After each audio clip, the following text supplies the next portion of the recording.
Hello and welcome back to That Average Show podcast. Of course, I'm your host here, Joe, and today we're just talking everything's too damn high.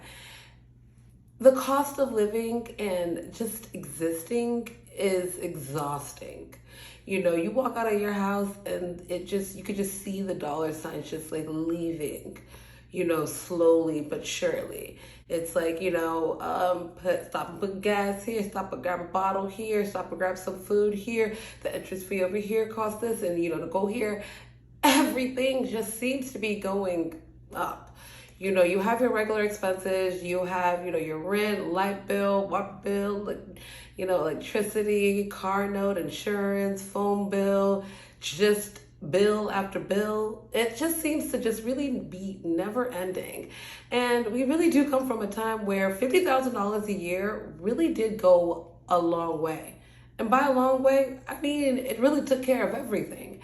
And now we're seeing where we've seen so many people talk about $100,000 a year not being enough.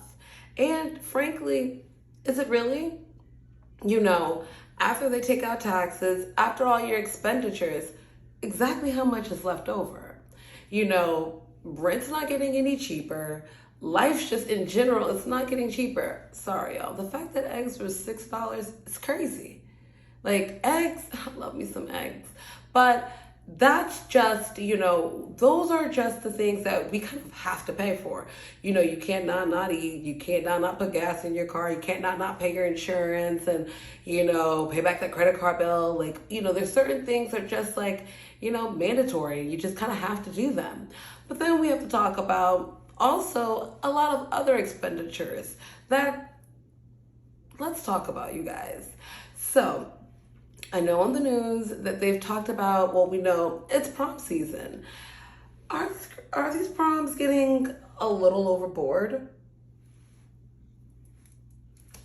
One might say. We can see that they are spending extreme amounts of money, just first of all on the entrance. We haven't even talked about the dress and, how much the dress and the makeup and hair and all that costs you.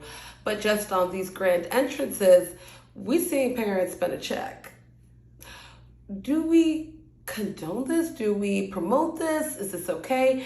My bigger issue, even with the whole prom thing, was just the indecency of the dresses. I just want to start there. It's just like everything was so exposed. And I just remember back in my prom, you weren't getting away. You wouldn't even walked into prom dressed like that. They would have just stopped you at the door and be like, no ma'am, no ma'am. Yeah, just like, so I'm seeing these dresses and I'm just like, these are a little bit, you see these dresses. Come on, you guys. It's a lot. And then can we safely say that spending thousands and thousands of dollars or hundreds of dollars on a prom entrance worth it? Let's take the kids and not a prom outside of it. These baby showers and gender reveals and weddings, are they getting a little bit over the top? Are they getting, a little bit exaggerant? And that maybe one should just, dial it back a little bit? And is it just becoming a show of who's ever coming up with or has the best wedding? Because we can't justify or condone spending sometimes these exorbitant amounts of money. And these decorations are not cheap. I accidentally got dropped into a little planning and to see what it actually entails to, bring forth an event. Yeah, it's not for the weak. And can we actually justify spending this type of money in our community?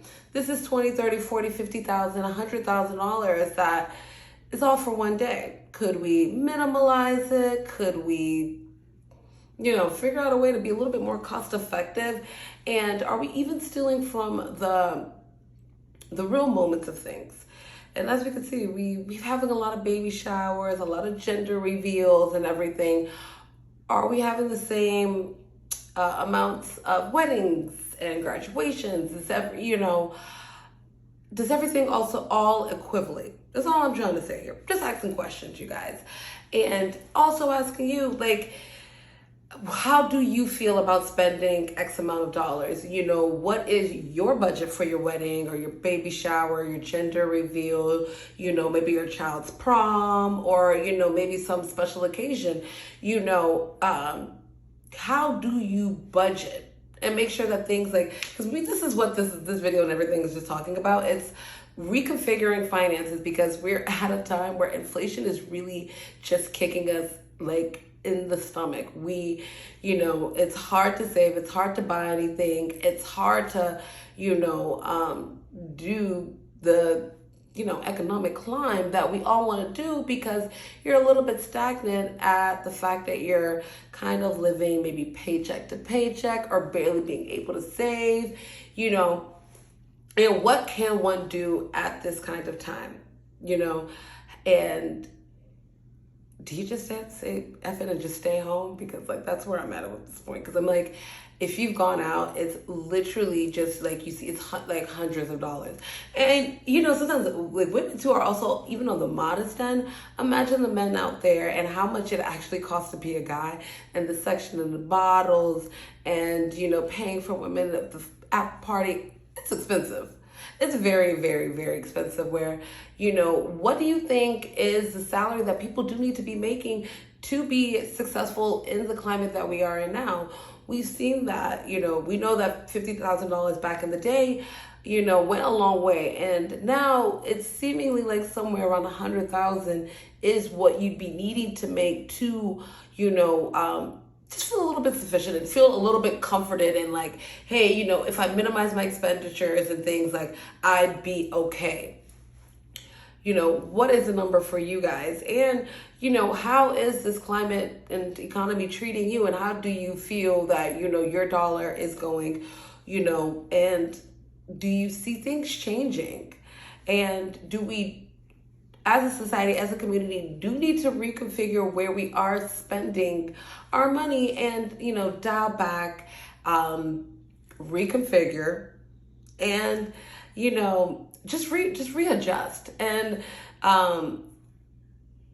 yeah, because it's hard. I mean, rent is high. It's $1,700 for a 1-bedroom. Like, plus utilities on that, you're looking basically at $2,000. Even if you are making $100,000, that's still, you know, like 6,000 and some change every month. Factor in you're paying $2,000 for rent. What about feeding yourself? What about putting gas in your car? What about your car note? What about your insurance? And we all know that car notes are at an all-time high at this point, especially during the pandemic. People are getting $500,000, $600,000, $700,000 car notes. Yeah, I could see, and we're talking about people who are even making, you know, exponentially a very decent salary, very solid salary where they're able to suffice. What about the people who are still making the $50,000, the $60,000, $70,000, $40,000? Where are they? Or people who even don't fall in within that spectrum. Where are they? Where is the money going? And where do we see ourselves? And how are we going to readjust, realign, and reconfigure our spending and our position? Because it's hard out here, you guys. And this is from one person to another. Please feel free to comment, like, you know, drop a comment below, explain your story and say, like, you know, what this economy is doing for you. And do you think that we do need to weed out, you know, excessive expenditures, and we could forego some celebrations and things, you know, for greater return for ourselves? Like, you know, stop spending all that money now. That $50,000 wedding, $50,000 baby shower, $20,000, it's a little excessive. You could, you know, have something a little bit more intimate, or, you know, save, put the money somewhere else, rather than use it for that. We'll just say that. We're not trying to find some nice way to say it. But please like, comment, subscribe below. We are going to be dropping more videos more frequently. Thank you for watching. Please stay tuned for more. We want to hear what you think.